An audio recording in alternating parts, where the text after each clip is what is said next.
আসসালামু আলাইকুম রহমতুল্লাহ বাকল কি অবস্থা বেগুনের ভালো আছেন না? আমিও আছি আলহামদুলিল্লাহ ভালো। বহুত দিন পর রাতের আকাশ দেখি এরা ভালো লাগিল, চাঁদগো বহুত সুন্দর আছিল, যদিও বা মোবাইলত বোঝানো যায়। যাই হোক, চাঁদটা চাই এরা সুন্দর করে চলে এলাম রান্নাঘরের মধ্যে। আগামী হালি আইব দে মেহমান আইব, তো মেহমানরা তো রান্না বান্না করে খাবন করিব, তো যার কারণে রান্নাঘরত গেলাম গো। আজ এখনো রান্নার ভিডিও ন, আজ এনে ভিডিও দির যেগিন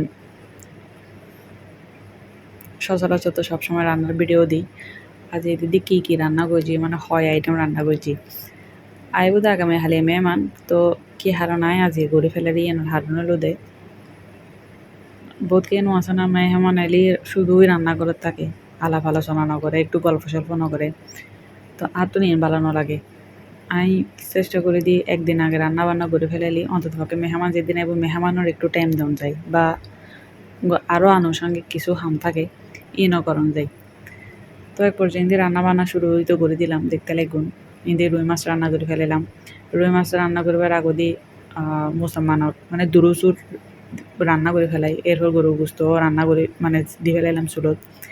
ইন্দি মুরগিলে ব্লেন্ডার করে, যদিও বারণ খণ্ডকালীন ভিডিও আমি ব্যাকিং ভিডিও লুনাও পারি। তার মাঝখানে আবার বাচ্চা হাঁদের, বাচ্চারে হানা খাবো, বাচ্চারে ঘুম নিও, এ কিন্তু আসিলেই। তো দেখতে তাহলে এখন যে দুরুস ইন্দি রুই মাছ, তারপরে ইন্দি গরু গুস্ত অবশ্য আর একটু পানি টানাইও, যেহেতু একদিন আগে করে ফেলে তার লাই বেগিন এক জাল দিয়ে রাখি।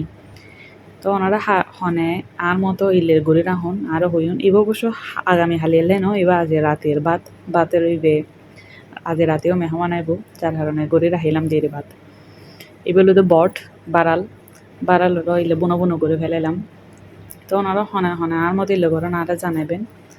আর যারা আরা সাপোর্ট করতে লাগুন, অবশ্যই তো সাপোর্ট করতে লাগুন, তো ভালোবাসা তো বেরাম ওনারা যারা আরা সাপোর্ট করতে লাগুন, আই ওনারা সাপোর্ট করছুম। আর আরে সামনে আগে লই যাবেন ওনারা, ইনশাল্লাহ আই ওনারার পাশে আছি, ভালো থাকিবেন। আর পোস্টের মধ্যে অবশ্যই লাইক কমেন্ট শেয়ার করবেন।